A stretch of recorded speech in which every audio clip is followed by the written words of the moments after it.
Stay up to date. The episode's dropping on Mondays. It's the Matt, watch that. It's the Matt, watch that. It's the Matt, watch that podcast.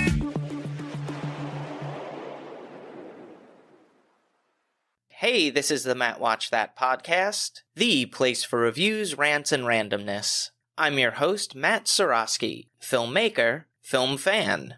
Each episode, I'm going to watch a movie or TV pilot that I probably should have seen, but never got around to. It could be a recent favorite, critic's choice, or cult classic. Everyone can join in on the fun. Follow me on Twitter, Instagram, and Facebook at Matt Seroski. You can subscribe to my YouTube page where I'll post videos and clips from the show. If you have any opinions on what I've discussed or suggestions as to what I should see next, use the hashtag MattWatchThat on social. Before we start, I wanted to talk about my very first earthquake. Now, you'd think it would be when I was on vacation in California, but you'd be wrong. On August 23, 2011, a 5.8 earthquake struck around Louisiana County, Virginia, and it was felt up and down the East Coast. I was working in Manhattan on, I believe, the 42nd floor of my building, and my boss had walked over. And as we were chatting, I started to feel the floor wobble beneath me, and my boss kept talking, to the point where I had to interrupt and say, "Are you feeling that?" And he responded, "Oh, I thought I had too many cups of coffee." But one of our coworkers, who had previously worked in Los Angeles, said, "Yeah, we're in an earthquake." I'll be honest, it didn't feel too unlike a dump truck passing by you on the street. You know how it can shake the ground a little? So there wasn't any panic, and let's be honest, New Yorkers have experienced worse. But when you're on the 42nd floor and your building is shaking, it's not the most comfortable feeling. But we stayed in place and turned on the news, which confirmed we had experienced an earthquake. If anyone has any natural disaster stories, I don't know why you'd want to share them with me, but reach out on social media using the hashtag MattWatchThat. On to the main attraction. Each review will end with a ranking out of 5 stars. 1 star is skip it, 2 stars watch at your own risk, 3 stars standard fare, 4 stars worth checking out, and 5 stars must see. Now if I give a title 5 stars, it doesn't mean I'm comparing it to Casablanca, Jaws, or Seinfeld. I rank titles based on other movies or TV series in that genre and at that time period. So let's jump into it. These are my ruminations and observations of the movie Backdraft from 1991. So how'd I miss it? Well, I'm not a fan of fire. Sure, in the days of the caveman, it provided warmth, allowed humans to cook food and use for protection, but I find no use for it. I remember visiting Universal Studios and going on the Backdraft ride. When those blazes erupt, you felt it. That searing heat, there was no escaping it. It was hot and uncomfortable, like being in Florida. So I just don't like fire, and it has to be a horrific way to die, right? I mean, a lot of people think drowning, but at some point when you're underneath and you're taking in water, your body shuts down. But if you're being burned to death, you feel it all over your skin, you can smell it. Ugh, just awful. Just like the beginning of this review, which has kind of gone off the rails so far. Let's move on. It was directed by Ron Howard, who helmed Splash, Willow, Apollo 13, The Underrated Ransom, and won 2 Academy Awards for Best Director and Best Picture for A Beautiful Mind. He started as a child actor, appearing in The Andy Griffith Show as Opie Taylor. After starring in the George Lucas-directed American Graffiti, he would gain even more fame as Richie Cunningham in Happy Days before transitioning behind the scenes. With partner Brian Grazer, they founded Imagine Entertainment, which produced Willow, Parenthood, Kindergarten Cop, My Girl, Boomerang, 24, and Arrested Development. The screenplay was written by Gregory Wyden, who scribed The Prophecy, and his crowning achievement, and one I'm eternally grateful for, Highlander. He worked as a firefighter for 3 years, and his experience inspired the script. This is something to look out for. Kurt Russell, Scott Glenn, Kevin Casey, and William Baldwin did a lot of their own stunts and are listed under stunt performers in the credits. The movie stars Kurt Russell as Lieutenant Stephen Bull McCaffrey, another child star who appeared in a string of Disney movies, most notably being the computer who wore tennis shoes. Classic. In the 70s, he continued to act but followed his first love, baseball, playing in the minor leagues for the California Angels. He put up impressive stats and was an all-star in his first 2 seasons, but tore his rotator cuff turning a double play, which effectively ended his career. Don't feel too bad, he became one of the biggest stars of the 80s with roles in Escape from New York, The Thing, Silkwood, Big Trouble in Little China, and Overboard. William Baldwin co-stars as probationary fire officer and younger brother Brian McCaffrey. He started as a model for Calvin Klein before appearing in a small role in Born on the 4th of July, alongside brothers Daniel and Stephen. His breakthrough was Eternal Affairs, which was followed by Flatliners, Backdraft, 3 of Hearts, and Sliver. In 1995, he married singer Chynna Phillips from the band Wilson Phillips. They've been together since.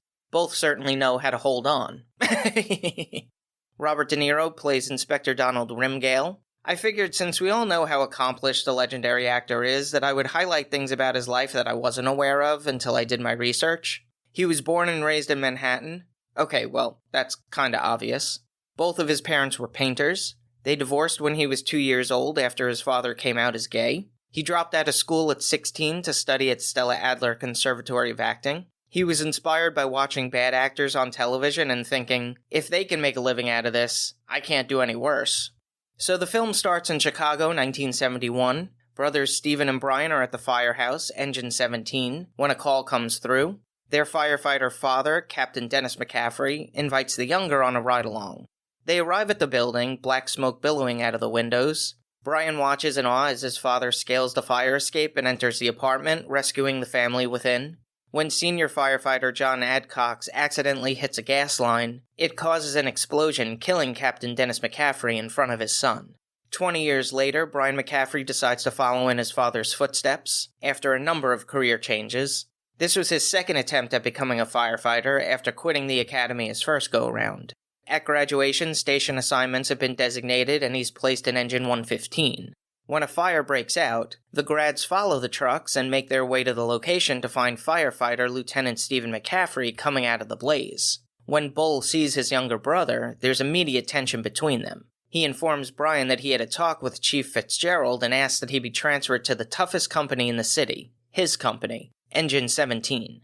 A few days later, Brian visits his brother's house and is unrecognized by his young nephew. His sister-in-law, Helen, informs him that Stephen moved out last April and says he's been staying on their father's boat. When Brian finds him, he asks Stephen why he messed with his station assignment. Bull responded that he doesn't believe his younger brother wants to be a firefighter. He pushed to be part of a less active company, but in this line of work, there's no place to hide. If you have a bad day, somebody dies. On his first day of the job, Brian's car doesn't start and he's late to work, almost missing a call, but he hops onto the fire truck while it's in motion. His brother thinks this proves he's not going to take the work seriously. They arrive at a garment factory which is ablaze. They're informed they won't have any backup due to the budget cuts by mayoral candidate and alderman Martin Swayzak, who's on the scene. He approaches Inspector Donald Rimgale from the Office of Fire Investigation, who examines what's left of the building. He requests to speak about the death of Alan Seagrave, a prominent Chicago CPA who was blasted by a backdraft into the windshield of his car. He wants to know if it was an accident or arson. Rimgale responds that he doesn't have a full report yet, and is accused of dragging out the case because he wants to embarrass the alderman as payback for the fire department cutbacks. Rimgale responds that his job is to decide if a fire is arson or not, and if it is, to catch the person who did it, and he won't lose any sleep if his investigation methods happen to interfere with a political campaign. At a retirement party, Jennifer Vatkus, a former love interest of Brian who currently works for Mayor Swayzak at City Hall, introduces them. The alderman offers Brian a job to assist Don Rimgale in his investigations of these backdraft fires. Will Brian leave firefighting behind and take the offer? Here's a quote without context. "It's a living thing, Brian. It breathes, it eats, and it hates." I enjoyed Backdraft for the most part. The storyline was very straightforward, even though there was a lot packed into it. But my main problem is the pacing. It felt like two separate movies. The first half is all about firefighting. The training, the camaraderie, the calls, the procedures. The second half becomes about the investigation into these backdraft fires. I wish those storylines were introduced and integrated within each other earlier. There were some questionable scenes. I know they have Bring Your Child to Work Day, but when you're a firefighter or police officer, it might be best to keep the kids at home. Otherwise, high-risk jobs have a high potential of scarring your children for life. The acting is fantastic. Kurt Russell and Stephen Baldwin felt like brothers who had a fractured relationship. Even as adults, there was still this feeling of big brother, little brother. I want to highlight some of the other cast as well. J.T. Walsh portrays Alderman Martin Swayzak. Jennifer Jason Leigh plays his assistant, Jennifer Vatkus. Scott Glenn plays senior firefighter John Adcox, a father figure to the McCaffreys. And Rebecca De Mornay plays Stephen's estranged wife, Helen. Donald Sutherland has a minor role as arsonist Ronald Bartel. That's not a spoiler. And telling you it's not a spoiler is not a spoiler either. The direction was really strong, not surprisingly. I like simplicity. I don't want to know the cameras are there, and too many directors try to show off their shots at the expense of the story. Ron Howard has always been able to create interesting shots without being overly artsy. He's great at capturing the action. The special effects and stunts were impressive, and I have to give credit to the sound design because they would use maybe animal sound effects to give personality to the fire. It was really effective. It made them feel even more alive and dangerous. Now for a little trivial trivia. Brad Pitt lost the role of Brian McCaffrey to William Baldwin, who asked to be released from his contract on Thelma and Louise, who then cast Brad Pitt as JD. The cinematography was captured by Mikhail Solomon, whose filmography includes Always, Far and Away, Arachnophobia, and was nominated for 2 Academy Awards for The Abyss and Backdraft. It was co-edited by Daniel P. Hanley and Michael Hill, who have been nominated for 4 Oscars for A Beautiful Mind, Cinderella Man, and Frost Nixon, winning 1 for Apollo 13. The score was composed by Hans Zimmer, who wrote the music for Rain Man, The Thin Red Line, Inception, Interstellar, and won 2 Academy Awards for Best Music Original Score for The Lion King and Dune Part 1. The soundtrack featured songs by Bruce Hornsby and The Range, Los Lobos, Cream, and The Smithereens. The runtime is 2 hours 17 minutes. It had a budget of $40 million and grossed $152 million at the box office. It was nominated for 3 Oscars at the 1992 Academy Awards, including Best Sound, Best Visual Effects, and Best Sound Effects Editing. I give it 4 out of 5 stars. Yeah, I like this thing. Add half a star if you're a firefighter, and thank you for your service. If you've seen Backdraft and have opinions on the movie, let me know what you think using the hashtag MattWatchThat. Moving right along, each episode I'm going to post clips that I think people should watch. It could be movie trailers, music videos, interviews, or something completely random. Search for my YouTube page and there will be a playlist called Matt Watch That Playback. It's been a while since I've spoken about my adoration for drummers, so here we go. They are truly the heartbeat of a band. I can't express how much a good drummer can change the dynamics of a band. In the early 2000s, I was listening to this band, and their debut album was really strong from beginning to end. But they replaced the drummer on the second album, and the songs sounded dead. There was no life on those drums. The fills were boring. It didn't help that the overall songwriting kinda sucked and the production was bland. Overall, it was not very good, and I'm probably giving the drummer a little too much credit as to how bad it was. But still, I didn't like it. To showcase what drummers can do, I've selected 3 videos for your enjoyment. The first video that I'm going to post, only about 5 people will find interesting. Everyone knows the song Africa by Toto, and this drummer imagined what would happen if other famous drummers played on the track, incorporating their styles of play. Now, I didn't know all of them, but the ones I did were spot on. The second video features Queen drummer Roger Taylor talking about how he produces his signature drum sound. The last includes one of my favorite drummers, Liberty DeVito, playing a lesser-known Billy Joel tune, I Don't Want to Be Alone Anymore, which shows how the drum part can really complement and enhance a song. They're all available in the Matt Watch That Playback playlist on YouTube. Check it out. Now it's time for the recommendation. Yes, that's the word recommendation with Matt in the middle. I'm going to end each podcast with my own recommendation of a movie or TV series. Today I'm talking about Count Me In. Yes, I'm still on that drummer kick. This is a documentary directed by Mark Lowe, which showcases the art of drumming and the impact they have in bands. It features interviews with Roger Taylor of Queen, Nick Mason of Pink Floyd, Stuart Copeland of The Police, the late Taylor Hawkins of the Foo Fighters, Chad Smith of the Red Hot Chili Peppers, as well as footage of some of the best to sit behind the drum kit. The Beatmasters talk about the musicians that inspired them to pick up the sticks, and start bashing on your parents' pots and pans. The focus of the documentary is on rock music, but it does pay tribute to jazz, reggae, and punk, for example. Even if you're not a fan of drummers, I think you can appreciate the musicianship and the passion of these players. Count Me In can be found streaming on Netflix.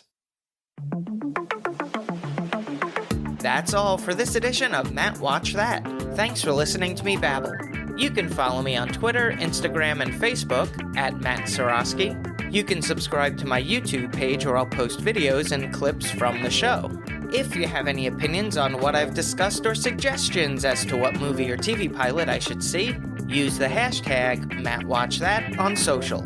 Head over to mattseroski.com for the latest news and updates, and come back next time for the reviews, rants, and randomness.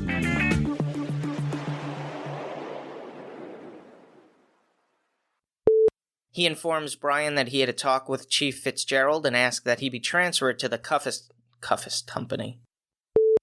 Brian watches in awe as his fire scales. William Baldwin co-stars as probationary fire officer. I think I just made a new position. The Matt Watch That podcast is off next week, but if you need a fix, follow the Matt Forgot That podcast, which will be all new.